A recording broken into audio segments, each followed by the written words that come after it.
Chris Godinez, licensed professional counselor, also the host of We Need to Talk on every Sunday at noon, and then I load up to Facebook. This video is for educational and informational purposes only. The views and opinions stated herein are mine and mine alone. They do not represent the ACA, the APA, or any other therapist for that matter. Boom, shakalaka done. I would like to thank my sponsor, BetterHelp. BetterHelp, BetterHelp.com/Chris Godinez. They are an online therapy company. They are international. So if you are anywhere in the world and you are struggling to get into a counselor because they've got you on a waiting list, go to BetterHelp.com/Chris Godinez, fill out some questions, and they will place you with a therapist here in the US of A. If you're here in the US of A and you're not loving your therapist and you want to get with another one, go on to BetterHelp.com/Chris Godinez, fill out some questions. They'll place you with somebody who is licensed and master's level or PhD level in your state. So thank you, BetterHelp.com/Chris Godinez. Also, I've been getting some really good feedback from people. It's affordable.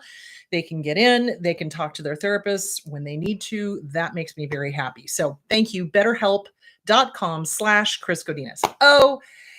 Okay. All right. Let's go through some stuff that we need to talk about. The next meet and greet is going to be on the 18th in Sacramento, and tickets are still available. So please go to chrisgodinez.com and go find events, and it will have the meet and greets there. The next one after that is going to be in Boise, Idaho. The one after that is going to be in Prescott. And then I still haven't figured out where I'm going after that. So those are the ones coming up. So there is that. Okay, so meet and greet, Sacramento, June 18th. Go to chrisgodinez.com. What else? Oh, books. Okay. So all of my books are available on Audible. They are also available on Amazon. So let me just throw these out here. These are mine. So you want to be a therapist. If you're thinking about going into a helping profession, this is the book to have them read, or you read, because I basically tell you to be a therapist, not what you see on movies and TV, which drives me crazy. My first book, with your dad, growing up with a dad that was completely and then this book, you can lead a horse to water, but you can't make why some people stay in these relationships and other people get out. Those are my books. Susanna Quintana is doing a course, Narcissism 101. Her book, You're Still That Girl, is included in her course. She and I are going to be doing a seminar mid-October. We are still getting the information for it. So I'll promise you by the end of this month, I will get the information for when it is. Also, if you guys are interested in attending that, if you could just drop it in the notes there in the comments, because we're trying to get a feel for how many people are going to show up, and that depends on how big the venue is and yada, yada, yada. So there is that. If you are going through a divorce, the two books you need to be reading are The No Nonsense Guide to Divorce by Lori Hellis. Awesome. And Splitting by Bill Eddy and Randy Krieger. Any book by Bill Eddy is awesome. So these books are awesome. Shahida Arabi, where is her book? Oh, Lord, where did I put it? I know it's here somewhere. I just saw it. There it is. The Highly Sensitive Person's Guide to Dealing with Toxic People. She's awesome. I love her. She just graduated. So if you are a listener of Shahida, please send her a congratulations on just graduating. I'm so proud of her. That is so awesome. So anyway, there is that. Okay. This is on podcast also. So podcast, wherever you can find your podcast. So it's on Apple and Google and Android and all of the stuff I don't understand. So it's on all of the stuff I don't understand. So anyway, it's on podcast as well. Okay, let's dive into parenting. So I'm going to kind of do a contrast and compare the healthy versus the unhealthy. And I'm going to try to go chronologically so this makes sense. So abusers, when they decide to have children, it is for one purpose and one purpose alone. And it is to basically trap their supply for the next 18 years. Hand to heart, swear to God, that's what they're thinking. So when they're pushing for a baby, that's a huge red flag, especially if it's early on in the relationship. If you guys have known each other for a very, very, very short amount of time. And when I say short amount of time, I mean less than a year. Okay. And the person you're dating Love bombing, love bombing, love bombing. Oh, future faking. Let's talk about having babies. Let's talk about how we're going to be together. Let's talk about, do you see where I'm going with that? So they future fake and they start talking about having babies and they get you thinking, oh, this person will be a great mom or a great dad or whatever. And you guys haven't even been together a year. That's red flag on the play, 15-yard penalty, back it up. You want to be very careful. The next thing that abusers do, because here's the thing, healthy people don't have babies to connect somebody to them. Unhealthy people have babies to connect somebody to them. The other thing that people do is disordered people is that they are giving that baby a job. So that baby is intended to keep them company. So remember, I talked about the mini me's. Keep them company, be their best friend, love them unconditionally. If you are looking for somebody who's going to keep you company, be your best friend, and love you unconditionally, get a dog. Don't have a baby. So they look at the child as an object. Again, narcissists do not perceive babies as people. They are extensions of them. And that's how they view them. And so this child now has a job. This child is supposed to keep them company. This child is supposed to love them unconditionally. This child is supposed to save the marriage. This child is to, fill in the blank. That's not fair. Babies cognitively cannot save a marriage. Okay. And if you've ever had a child, babysat children, had nieces and nephews, had great nieces and nephews, you know how much work they are and you know how much time goes into them. So unhealthy parents get jealous that the healthy parent is spending time with that little one because the little ones need a lot of time and attention because that's simply the nature of the way of being a baby. Babies are helpless. They literally cannot feed themselves, change themselves, protect themselves, etc. So it's the job of the parents to do all of that. But a narcissistic parent will have a fit and start punishing the healthy parent for spending, quote unquote, too much time with the baby. Anybody else see a problem with that? I sure as heck do. So that's another red flag. If you've got a partner that is suddenly jealous that you're taking care of this child and spending time with this child, there's a problem. There is a huge problem. Now, healthy couples find balance. They find the way to take care of the baby and still be a couple. They don't forget being a couple. But what the narcissist wants is they want all of the attention all the time, and they view the child as a rival. They do. So they get jealous, they get angry, they start accusing the spouse, whichever one, doesn't matter, male or female, of loving the child more than them, et cetera, et cetera. It's just crazy. The things that I have heard come out of their mouths is just cuckoo for Cocoa Puffs. So good parenting is you find the balance. And if there is an issue in the relationship, like if there isn't enough time being paid to both the child and the couple and individual, it's a balancing act. You have to have time for yourself. You have to have time for your partner, and you got to have time for your kiddo. So again, what narcissists love to do, and one of my clients brought it up this week, and it made me so sad, is that they got called over and over again. They got told over and over again, and I had this happen to me too. Children are to be seen and not heard. No, no, no, with a side of no, extra helping of no, and a hell no to go with that. So that is a very Victorian kind of attitude where the upper crust would shove their kids into a nanny and they were expected to never bother the parents. So that ain't here and now. So, okay. So good parents spend time on themselves, they spend time with their spouse, and they are able to spend time with their child. That is a balancing act, especially in today's economy. It's insane. I mean, the cost of childcare is, I just don't even know how young couples are able to do it. I really don't. And if there's no family around, if the family themselves are disordered, they don't have help.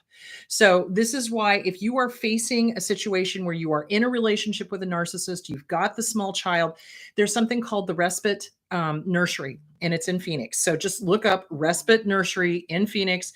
There's other programs through different churches and different social agencies that you can get a break. So super important to do that if you are still currently in a relationship with one of these people. Okay. Good parenting. Good parenting. And when we were little kids and we were raised by an abuser, we did not have good parenting. Let's be clear. Anybody who screamed at you, yelled at you, made you terrified, told you you were the problem, that's bad parenting. That is bad parenting. So, what narcissists do is they expect that little child to cognitively be a miniature adult. That's not how it works. So, the thing that narcissists do not have or abusers do not have is patience. They do not have patience. So, in order to be a good parent, you have got to have patience first and foremost with yourself because mistakes are going to be made. Let's face it, there is no parent out there that is perfect. There isn't. We've all made mistakes. We have. And so you forgive yourself, you figure out how to do it better, you correct it, you talk with the kids, and you move on. With an abuser, though, they look at that kid and they go, mini me, mini adult. They need to be doing exactly if I say jump, they should ask how high. Well, 3-year-olds don't have that concept. Sorry. And so a 3-year-old will get bored sitting somewhere or in a car or in a line or whatever. And so narcissists are absolutely impatient with their kids. They absolutely yell at them, scream at them, demand that they sit for hours at a time and be quiet for hours at a time. That's not, I don't know about you, but when I was a kid, I liked to run around. I still like to run around. It makes me happy. So they treat the child as if they should be a little perfect mini me. That is so unfair to the kid. Kids are not perfect. We are not perfect. The narcissist is not perfect. They will never acknowledge that. So, in good parenting, you recognize you're not perfect. The child is not going to be perfect. Stuff is going to go sideways, and you do the best you can with what you have, and always with patience and with love. Nothing a narcissist does, nothing an abuser does is done with either patience or love because they don't have any patience and they wouldn't know love if it walked up and did the Watusi with them. So, in reparenting yourself, I think the biggest thing I would impart to you is when you're doing the mirror work. Hi, good to see you. Have a great day.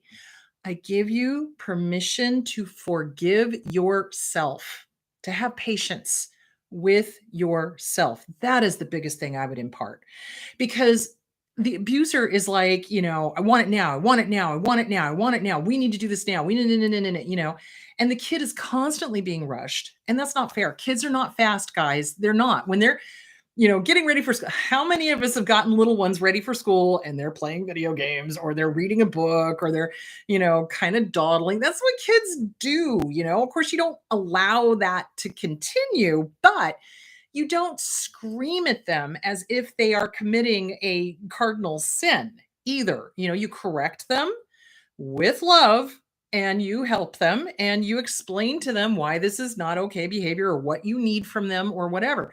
Narcissists don't do that. Narcissists, if their immediate demand or command is not met with immediate action, that kid is going to get the living crap either beaten out of them or screamed at them or whatever. And you can't do that. You can't do that with yourself and you cannot do that with little ones. So when you're doing the mirror work, something that narcissists do not ever do with children or themselves or anybody else, they do not love. And so when we're working on loving ourselves, reparenting ourselves, or we're working with, oh my gosh, I have a child, I don't want to make the same mistakes that happen with me. So it's always with intent and with love. That is what you are looking at. What is your intent? Are you doing it with love? Is there patience? Is there forgiveness for the self, not for the narcissist? The narcissist can go pound sand, but you've got to have patience for yourself. You've got to have patience for your little one.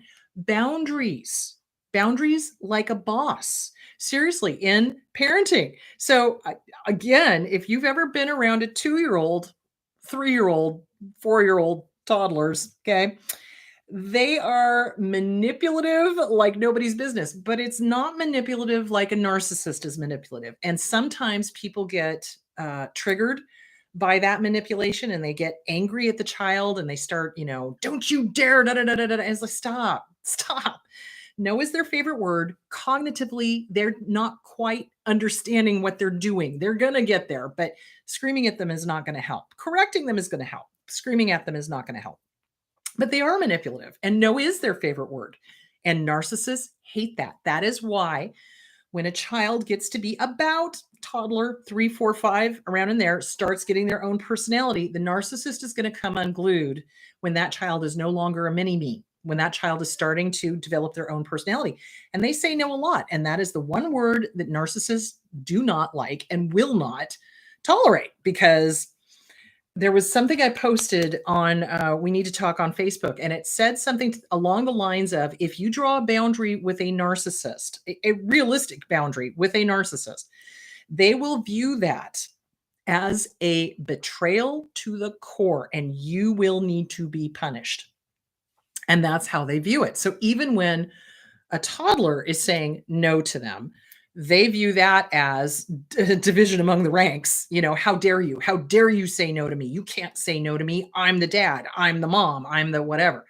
And it's like, okay, guys, let's realistically, here's the thing. Toddlers, especially 2-year-olds, no is their favorite word. 3-year-olds, no is their favorite word. 4-year-olds, they're starting to question. 5-year-olds definitely have their own personality. So it's a matter of understanding development, child development. Now, there's some books out there in the past that I was like, oh dear God, no, please don't read any of the old books that were on parenting. You've got to go get the new books that are about how to parent a child in this day and age. And it's manners are huge. Manners are huge. And narcissists do not teach their children manners. They don't, because narcissists are short sighted, obviously, short tempered, obviously. They want what they want. And when do they want it? Now, who does that sound like? That sounds like about a 2-year-old. So it's really important to start teaching yourself and start teaching your child manners. Please. Thank you.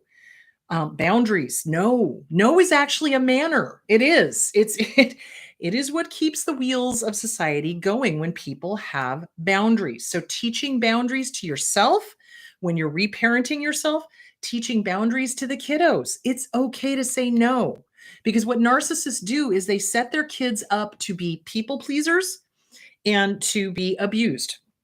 Because if a child is not believed when they draw a boundary and say no, then an abuser is going to recognize that and they're going to abuse them.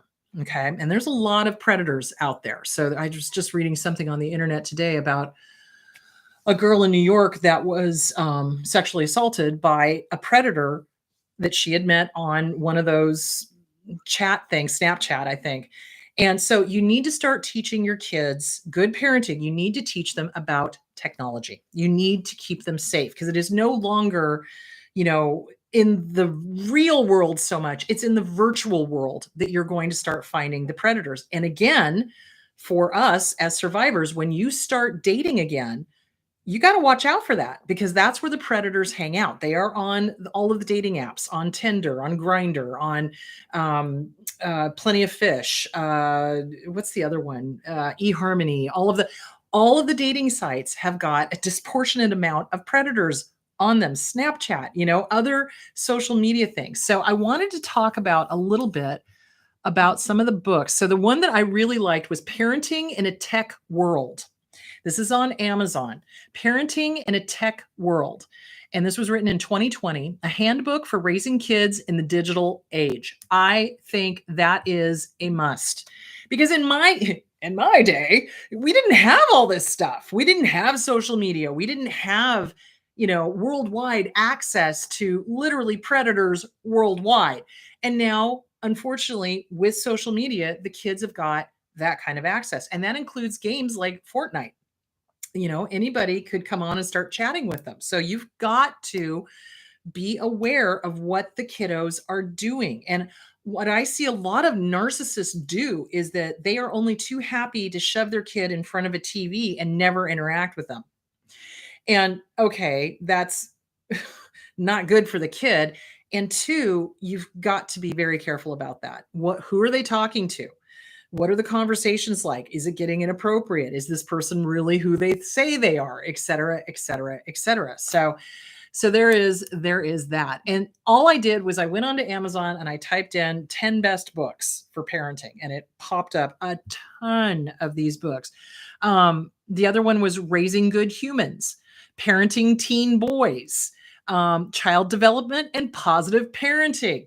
Absolutely. So, something that I think people forget is that little kids really need positive reinforcement, not negative. So, what abusers love to do is they love to do the punishment.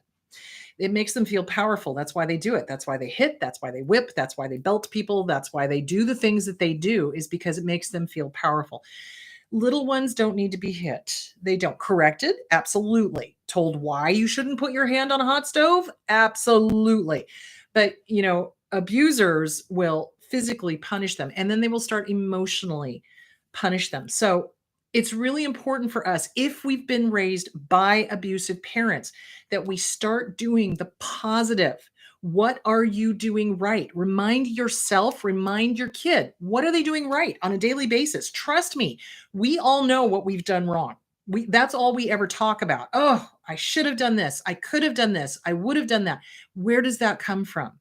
That comes from the abusive parents, because they never said what was right. They only pointed out what was wrong. So if you're raising a child and you're getting away from one of these abusers, you want to make sure that you tell them what they are doing right, how they are doing it right, what you are proud of them about. What are they doing that, is really good for them? And you're so proud that they're taking care of themselves, standing up for themselves. That's great. Good for you. I'm glad you stood up to that bully, or I'm glad that you voiced your concerns to that teacher, or whatever. Getting a good grade. Make sure they know it. Instead of, what I see these abusers do is the kid comes home with a report card, or they get the report card in the email or whatever, and it's less than perfect, and the abuser will come unglued and punish them for getting an A minus as opposed to an A. Ay, yay, yay.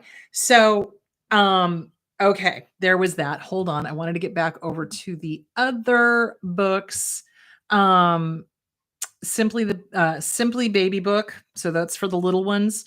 There's a ton of good parenting books. I would read the reviews and see which one you need, because parenting teens is very different than parenting toddlers.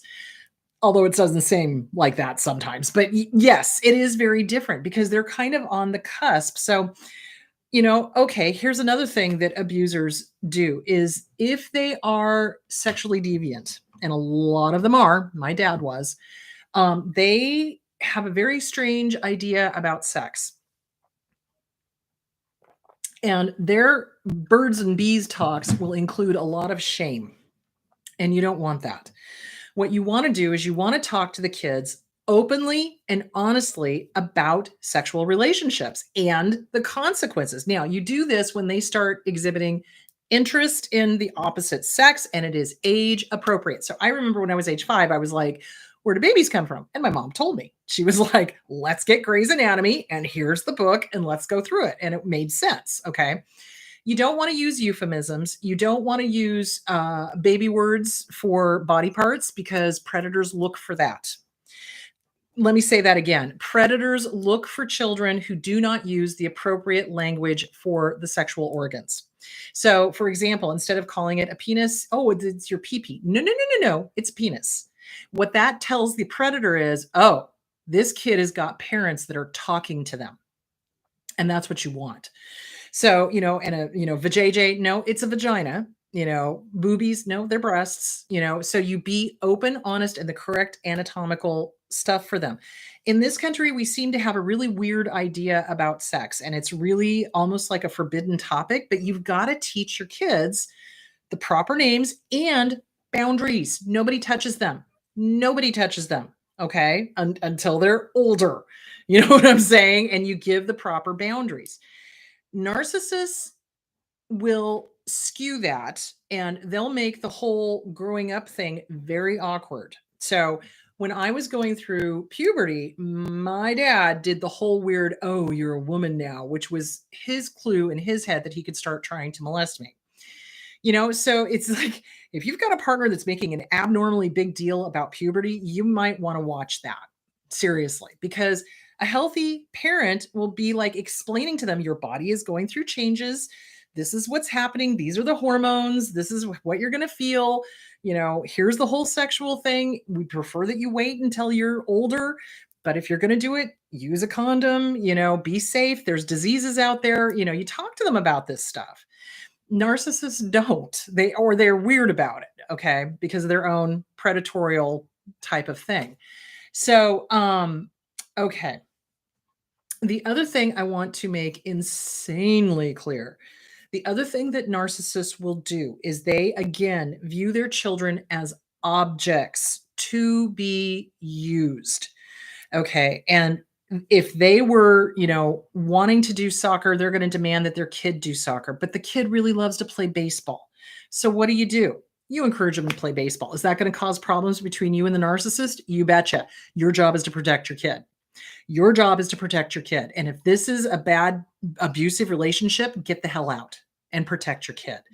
The other thing I've seen abusers do is they will, after the divorce, give the kids the divorce decree and try to make the parent that has raised them the bad guy. So all other things to keep in mind when there are medical documentation. Okay, when the child is a minor, yes, those are belonging to the parents. However, the second that child turns into an adult, that parent no longer has the right to send those medical records out to anybody. They have to get permission from that child who is now an adult. So they will try to do that. They will try to shame the child, that type of thing. So just be aware. So, okay. All right. How are we doing on time? Oh, we're doing good. Okay. So in parenting ourselves, I think patience is the most important thing. I think forgiving yourself is the most important thing. I think patience for the little ones is the most important thing. When I was at Disneyland, part of what made it so miserable, aside from the fact that Disney has completely lost their minds, is that the lines were long, people were hot, and I saw these parents get impatient with their child and you literally yank them. That's a great way to dislocate your child's shoulder.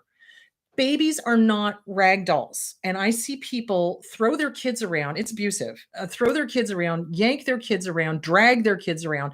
You cannot do that. And if your partner is doing that, you've got to put a stop to it. Because babies' bodies, yes, they're resilient. Yes, they're amazing. Yes, they can bounce back from some pretty horrific things. However, there's no reason to yank them around physically, to drag them around, to scream at them, to rush them, to, do whatever. And that's what abusers do. So I think what I wanted to point out is if we've come from an abusive family of origin, I don't think a lot of us even realize how much unhealthy parenting, physically, mentally, emotionally, religiously, whatever, that we got. I really don't. And I don't think we realize or we've minimized how bad it really was. And I think that's why some people have a really hard time doing the reparenting because they're like, I have no frame of reference. I don't know what to do. So when you are reparenting yourself, my suggestion would be if you're having a hard time, grab one of those parenting books and do a contrast and compare. What is the good parenting versus what your abuser did to you? Did they drag you around? Did they yank you around? Did they hurry you and make you wrong and belittle you and call you names and put you down? And you're not smart enough. You're not fast enough. You're not this, that, blah, blah, blah, blah, blah. Or how dare you say no to me? That kind of thing. So do a contrast and compare between the healthy books on healthy parenting and how you were raised. And then when you're doing the mirror work, emulate the healthy books, emulate the way that the child should be raised, the way that the child could be raised if there was healthiness there. So you start talking to yourself with absolute love, absolute patience, absolute joy. So something that I don't think people understand either is that we get our sense of self from how our parents mirror back to us. And the abuser will never mirror back a correct image. It will always be a funhouse mirror. The funhouse mirrors are wavy and they don't present the correct image of the person. And so we, as survivors of abuse, get this funhouse idea, this imposter syndrome of who we are, which is why I encourage the mirror work to reparent yourself. You get to look at yourself clearly, get to, not have to, get to.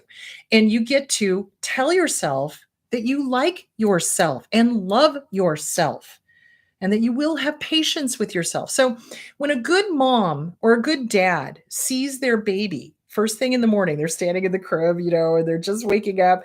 The parents come in and they're like, "Oh, hi, you're awake. Good to see you." That's the kind of love I want you to look at your children with and you with. That's unconditional. You're just happy because they're awake, and that's awesome. And that is the way it should be. Narcissists, everything is conditional. What have you done for me? How are you making me look? Are you a mini me? Are you going to jump when I say frog or whatever the term is? You say how high when I say jump, that kind of thing. But a healthy parent looks at their child with love and really enjoys the fact that that kid is here on the planet and things are important. Something else I want to point out, and this is something else, oh Lord, I'm going over again. This is something else that I've been dealing with adult survivors of abuse. Their birthday comes and they minimize it or they downplay it. Or, oh no, it's really not. No, I don't need to know. The birthday is not that important. Okay, stop. Birthdays are important because you're here on the planet. And it's a way to acknowledge that you're here on the planet. It's a way to acknowledge yourself. And it allows other people to acknowledge how much they love you.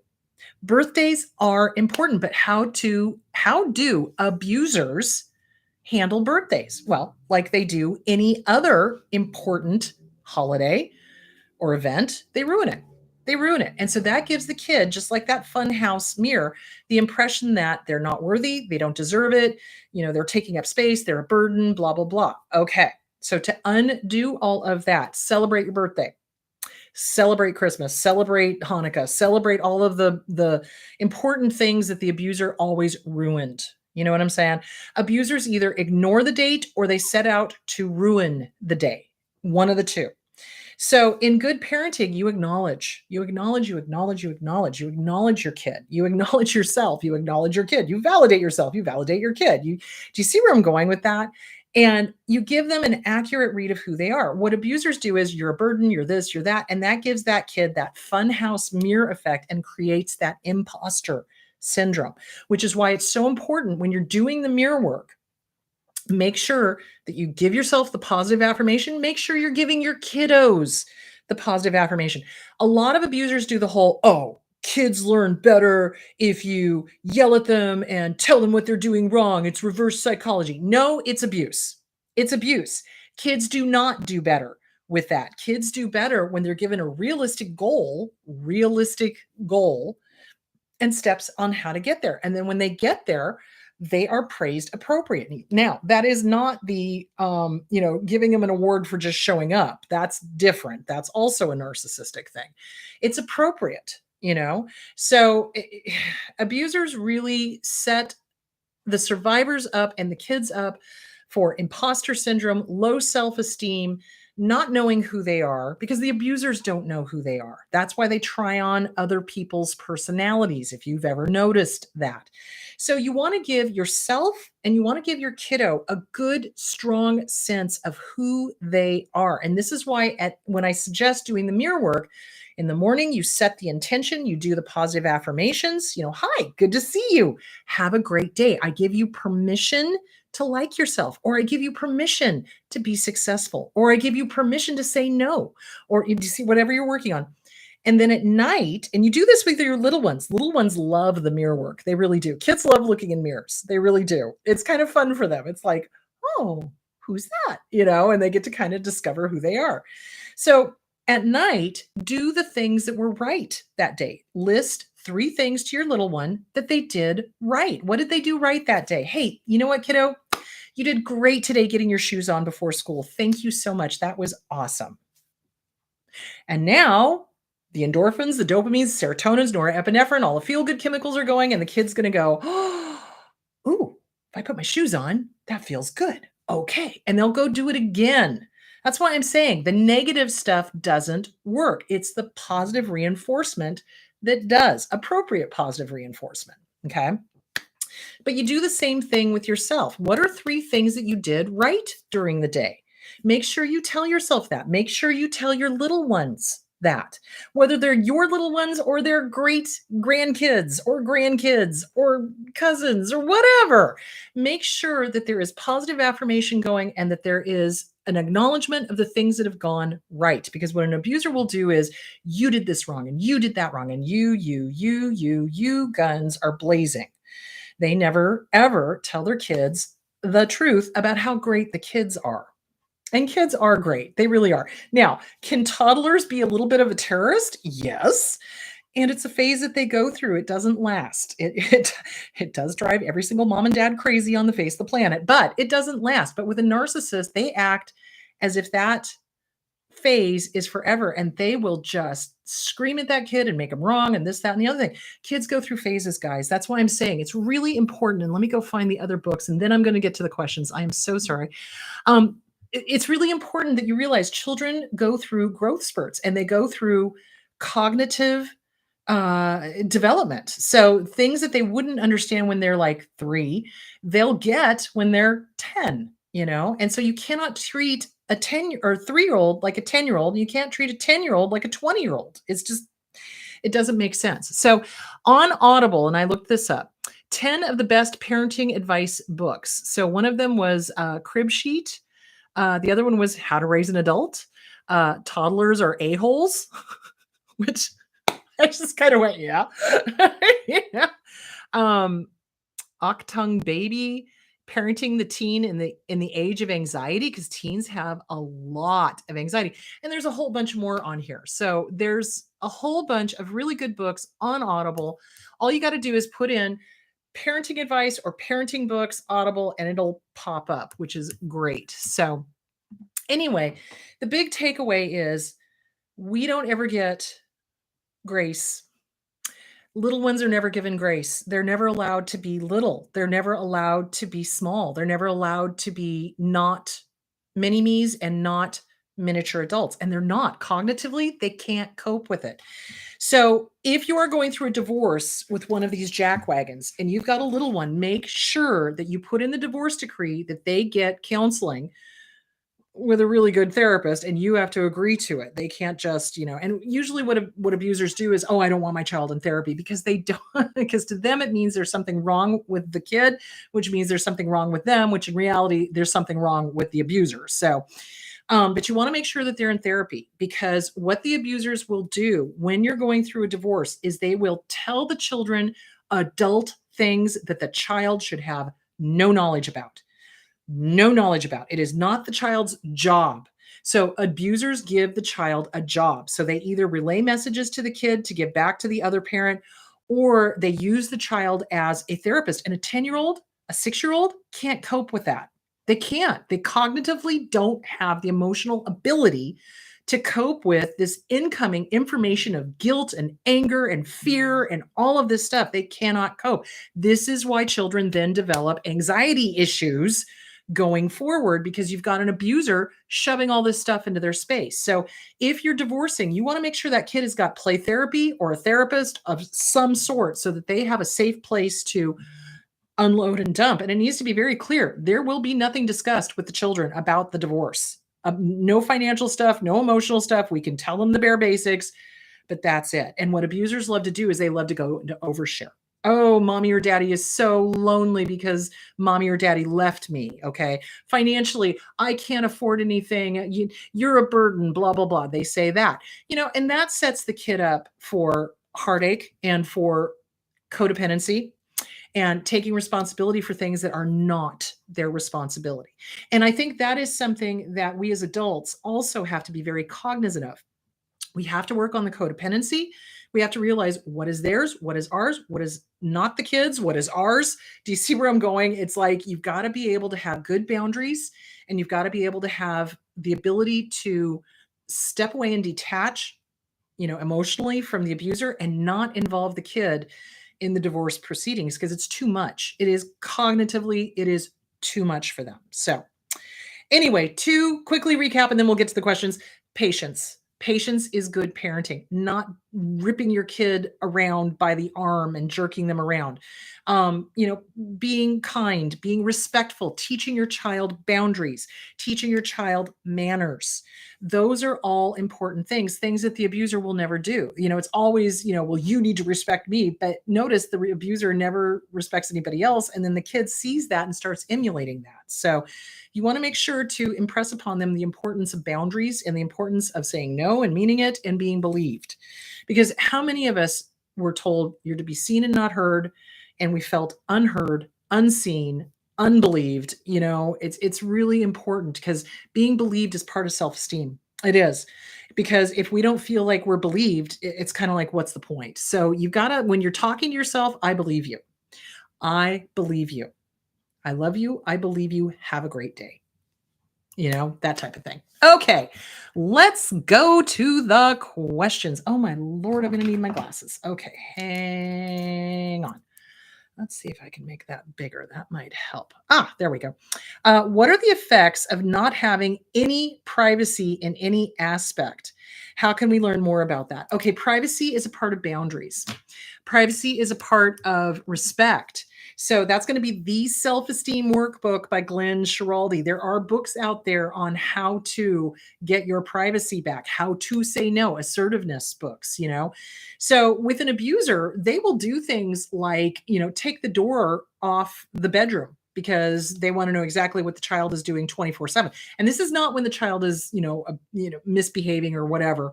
This is like a normal kid and, you know, getting interested in boys or getting interested in girls, and they're going to make sure, again, the sexual weirdness, they're going to make sure nothing is going on. So they take the door off the bedroom. The child has no privacy.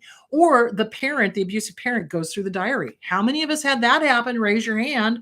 You know, so we learn very quickly it's not safe to keep a diary. We learn very quickly we have no privacy. They go through our phones, they go through our computers, et cetera, et cetera, et cetera.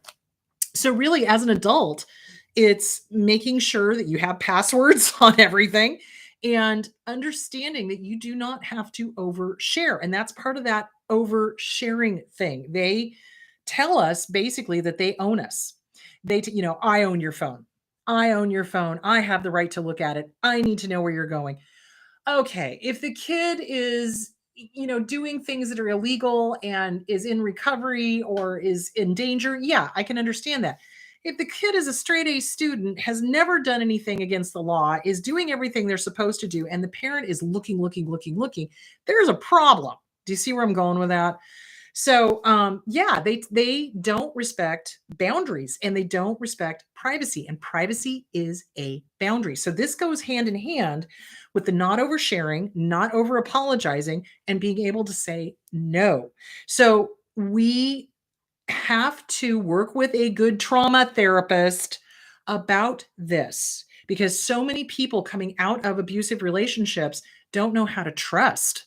Kids don't know how to trust because they haven't been shown that the adults in their life or the adult in their life is going to be trustworthy. So it's really a matter of working with a trauma therapist and rediscovering the beauty of privacy. You have a right to privacy. You have a right to your own thoughts. You have a right not to share everything 24/7 with your abusive family. You do. That's something else that I'm hearing from people quite a lot is that the abusive families are like, well, you need to tell me this and you don't ever tell me that. And you need to tell me this. And no, I don't. No, I'm an adult. No, you don't need to know this. Bye. You start detaching and you stop contacting them so much. And I think a lot of times when kids go no contact and then a flying monkey comes in and says, oh, well, you should feel guilty. They're your parent, blah, blah, blah. And then they get back into contact with them. It's a disaster because now the abuse just starts all over again. And now this person is having to redraw all of these boundaries, this wall of no. So if you've gone no contact with an abuser, stay no contact with the abuser. They're not going to change. They're not going to get better. They're not going to get different. They're not going to anything. So you're going to want to work with a trauma therapist on your right to have boundaries. That's what privacy is about. It's about boundaries. So yeah, you don't have to share everything all the time, 24/7 with anybody. You only share things with people who are going to be supportive, kind, helpful, whatever. You don't have to share. And I think that is something that is a bad habit that we get into because of the codependency, because we're trying to please them. And so we verbally kind of vomit everything out, and then they start using stuff against us or sabotaging or whatever. So, okay. Hope that answered the question. Oh, Lord, glasses again. Okay. Okay. Ooh, how did I lose that one? There it is. Okay. Okay. And so the effect of privacy is the effect of not having privacy is that we, again, are setting ourselves up to be abused.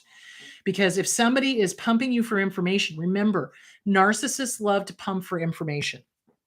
And if you're giving them everything, they're just racking all this stuff up, and they'll start using it against you, at the most bizarre points in time. So that's kind of along the lines with using the correct terminology for sexual organs and having boundaries. That lets that potential abuser know, oh, she's not going to share, or he's not going to share. You know what I'm saying? Because remember, they do pump us for information. Okay. How do I learn to correct without resorting to yelling? Oh, Lord, that's a good question. I don't have good communication at home, and I don't want to make the same mistakes. Okay, so what you're going to do is there's a couple of books on communication. Now, reflective listening is really good if you're dealing with a little one. Okay, remember, cognitively, they're not going to get the reflective listening. They're just not. So yelling doesn't help. Sometimes we get louder when we're not being heard. And so we think that if we just get louder, the kid is suddenly going to get it. No, they're not. They're just going to tune us out. So there's a couple of books on communication. So I would go and look for communicating with whatever age range your child is. There's books on that. There's books for communicating in healthy relationships. So if they're older, if they're teenagers, you can do the reflective listening. So one of the books that I recommend to the couples that are healthy, not the abusive couples, because I don't see them, is Fighting for Your Marriage by Markman. And others, but Markman was the one I could remember. So it's all communication skills. So it's all reflective listening. It's all, instead of getting over the top yelling, get quieter, speak in a softer voice. It kind of forces people to lean in and listen.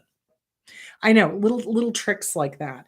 But go on to Amazon, go on to Audible, and look for communication skills for parents. Those will pop up. And speaking to a 3-year-old is going to be different than speaking to a teenager, different cognitive skills. And you can't talk down to a teenager either, because they find it condescending. Because remember, they're right on the cusp. They're like on the cusp of adulthood. And they don't want to be treated like a baby, but they also don't want to be set free completely. They need rules and boundaries and everything else. So it's learning how to talk. It's learning how to communicate. Again, get with a good trauma therapist to relearn healthy communication skills. So the point of communication is not being right. Now, this is what abusers in their communication skills, it's always being right. They have to be right. Everybody else has to be wrong. It's not being right. It's making sure everybody understands what's going on. It's for clarification. It's communicating is clarifying. Like, here's what happened. Here's what needs to happen, that type of thing. And if they're, kids get big emotions and their little bodies can't always handle it. And I saw that a lot at Disneyland, meltdowns and things like that. The good parents would just sit quietly with them and reassure them that they love them. And, okay, you're having big emotions. It's okay, but they wouldn't give in to them, but they also wouldn't punish them for it. So, it's a matter of, figuring out what's going on. Are they just having big emotions and they don't know how to cope with it? And it's kind of your job to teach them, how do they cope with big emotions? Well, first of all, you acknowledge it. Big emotion. I hear it. I see it. You're angry. I get it. And we still have to put our shoes on. And you don't take it personally. I think that's something that a lot of adults coming out of an abusive family system is that they take it personally when a child defies them or has a meltdown or whatever, because that's what we saw the abusers doing. It doesn't mean you're an abuser. So let's be very clear. We're going to pick up fleas. We're going to pick up fleas parenting from what we saw growing up. So you have to remember, it's not personal. When a child doesn't do what you want them to do, it's because cognitively they're not quite getting it, and they're that age, and they're stubborn, and they're, everything else kids are, I don't know if you guys have been watching the Obi-Wan Kenobi show, but the little girl who plays Leia, I just love, because there's this scene where they're going into the safe bunker, and Obi-Wan says, "You're stubborn," and she's like, "I am not," and I'm like, oh my god, that was the most kid thing I've ever heard. So, it's kids are just kids, and you cannot take their behavior or anyone else's behavior personally, because it's not about you. It's about what they're going through. And that's where you have to step out of that kind of raising that we had, where everything was personal. Everything was a personal flaw. If I didn't jump as soon as my dad said to go do something, like if I was in the middle of something, he would inevitably say, "You need to go, whatever, fill in the blank." And I'll be like, "Okay, well, as soon as I'm done with whatever I'm doing." And he would hit me because I didn't immediately stand up and go do it. And that's not cool. So again, it's understanding, how to talk to kids, how to help them understand what their emotions are, and not taking it personally. My dad took it personally. "You don't respect me." No, jerk. I was in the middle of doing this thing that needed my attention, and you hit me, and now it's ruined. So thanks. So, and that's what they do, because they're control freaks. It's all about power and control, and they take everything personally. You cannot, when you've got a toddler, you cannot take that personally. Dear God in heaven, if you did, you'll be a nervous wreck. You'll be a wreck. You'll be a wreck, because kids gonna be kids, and they're gonna have meltdowns, and they're gonna have illogical moments. They are, and so it's just stepping out, not taking it personally, validating, acknowledging, "Yep, you're angry. I got it." And because it's an and world, we still need to put our shoes on, and not getting angry at them because somehow they're disrespecting you. No, they're three. You just kind of got to start taking yourself out of that. And that's really hard when we've come from an abusive family where everything was a personal affront. Not everything is a personal affront. Not everything is a personal affront. Okay, let's see what the next question is. Dun, dun, dun. How are we doing on time? Oh, we're doing good. Okay. So yeah, get with a good therapist and work on the communication skills. Get Fighting for Your Marriage by Markman. Look up communicating with kids, whatever their age range is. How do I communicate with my 3-year-old? How do I communicate with my teenager? All of these books are really good for that. Okay. How to tackle the fear of missing out feeling for events when they happen for other people. Oh dear. High school graduation parties make me feel sad because although I was top of my class, graduation meant nothing. Oh, I understand. Okay, so because when you were a kid, the family didn't acknowledge, didn't appreciate, didn't acknowledge, didn't whatever. So this would be working on the inner child workbook. This would be getting a really good trauma therapist. And here's an idea: throw yourself a party. Throw yourself a party. And it can be a silly party. It can be like, this party is to acknowledge all of the cool things I did growing up that my family absolutely would not acknowledge. That's what this party is about. Huzzah. Let's have some pizza, So, and it's important because that's your inner child. That's your inner teenager. That's the one who worked so hard and graduated, and you were proud of yourself. And what did you get? Crickets. So I would say the child is the one that feels jealous or feels fear of missing out kind of thing. And so what you want to do is you just want to acknowledge it. Write your inner teenager a letter, a love letter. Acknowledge the inner teenager for all of the hard work, all of the good deeds, all of the things that they did that they never got acknowledgement for. So, hey, teenager me, you know what? I'm the mom now, or I'm the dad now. And guess what? I see you. I hear you. You did not get acknowledged for graduating, for doing the yard work, for doing the dishes, for taking care of the other kids, for, whatever it is that the abuser forced us to do, that forced us to not be kids, right? Because that's the other thing abusers do, is that they force the older ones to take care of the younger ones. That's not fair. Now, every once in a while, a teenager babysitting, okay, that's fine. But the abusers do it 24/7. So acknowledging yourself, writing that teenager a love letter. I love you. I think you're great. You know what? Let's have a graduation party. Okay, it's 30 years later, but so what? So what? So what? Let's have fun. Let's acknowledge ourselves. Let's, have a party sometime in the summertime. Have a party, and acknowledge all the things that you didn't get acknowledged for. Write that teenager a love letter. Get with a good trauma therapist and work on that jealousy, because remember, narcissists teach us to be jealous. Narcissists are chronically, pathologically jealous of anybody or anything that gets something that they did not. And that is a flea. So you're going to squish it. You're going to squish it. You're going to be happy for the other people for being acknowledged. That's great. And then later on in the summer, throw yourself a party. There's nothing wrong with that. I just had a dinner party not too long ago because A, I haven't seen my friends in 2 years because stupid pandemic. And B, it's like I wanted to hear what everybody was doing and see what everybody was doing and just, have fun because God knows we all need it, dear Lord. So, it's okay to throw a party. It's okay to acknowledge yourself. It's okay to have fun. It's okay to socialize. That's something else that abusers do is they isolate their kids. My dad was constantly moving me. And oh God, Nancy and I were talking about that the other weekend. Her mom, I think she counted 13 times she was uprooted and moved. And so she was never able to get those lifelong, young, from birth on friends. Same thing. My dad would move me from school to school to school to school whenever he got pissed off at whoever the principal was.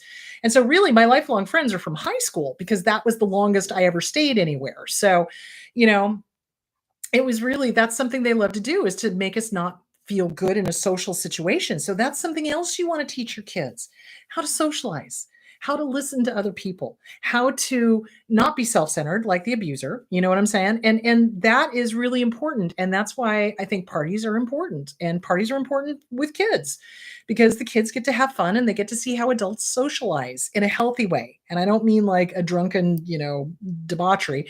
I mean like a barbecue, like getting together and having pizza, watching a movie, that kind of thing. So, yeah, because abusers like to isolate their kids and they don't want us to socialize because, God forbid, we tell somebody what's really going on. So, yeah, there's that. So, forgive yourself and definitely get with a good trauma therapist and start working on that fear of missing out and really practice gratitude. I am so grateful that all these kids are graduating and they're safe and they made it through school and they're going on to college and, gratitude, gratitude, gratitude, and then throw yourself a party. There's nothing wrong with that. Okay. Do narc mothers always love bomb the child? No, no, no. My narc mother never showed any love. I have only memories of her being nasty and hateful. Yeah. So, narcissistic mothers can be love bombers. They absolutely can. But they can also be cold as ice and punishing like nobody's business. So hold on a minute. Also available on eBay. So narc mothers are, I think, jealous, pathologically jealous of the kids. They're jealous of, especially if the daughter or the son is doing better than them, especially if the daughter is. It's the dynamic with narcissistic mothers and daughters is really sick. They're in competition. They'll compete for boyfriends. They'll compete for attention. They'll compete for whatever. So if the child is beautiful, that mother will do everything they can to harm that child. They'll cut their hair off without the kid wanting it cut off. They'll constantly tell them that they're not good looking or beautiful or thin enough. The weight thing is a huge thing that narcissists use. Male and females narcissists do that. Some narcissistic mothers, like I said, they don't do the love bombing. Some do. So let's be clear. Every narcissist has their own little peccadillos, but some narcissistic mothers are cold as ice, angry as hell, and in competition and punishing. The only time I've ever seen that type ever do a love bomb is when they were in the older stages. They were like geriatric and they were desperate to have somebody be their supply. And so they would hold the inheritance over the head or love bomb or whatever. But for the most part, no, a lot of them don't. A lot of them are just nonstop nasty. Dragging the kids across the floor. Again, the stories I have heard would seriously, I think, just shock a lot of you guys. So, dragging the kid across the floor by their hair, dragging them across the floor by their arm, dislocating their shoulder, that kind of thing. They're sadistic. So those types of mothers there is not a warm bone in their body. They are not warm and fuzzy. They are not loving or kind. They're harsh. They're critical. They're nasty. And that is really damaging to a kid because we look up to the same sex parent for how to be an adult as the same sex. Do you see where I'm going with that? So an opposite sex parent, then that sets us up for, oh my gosh, is this what, a romantic partnering should look like? No, no, no, no, no, no. A romantic partnering should be best friends. It should be best friends. That's what John and I have. And we communicate like nobody's business. And I love him so much, but with a narcissistic mom, they're harsh, they're mean, they're critical, they're damning their spouse, they're making fun of them sexually in front of the kids. They're, all sorts of nastiness, So yeah, no, they don't all love bomb. They don't. The more pathological they are, let us be clear.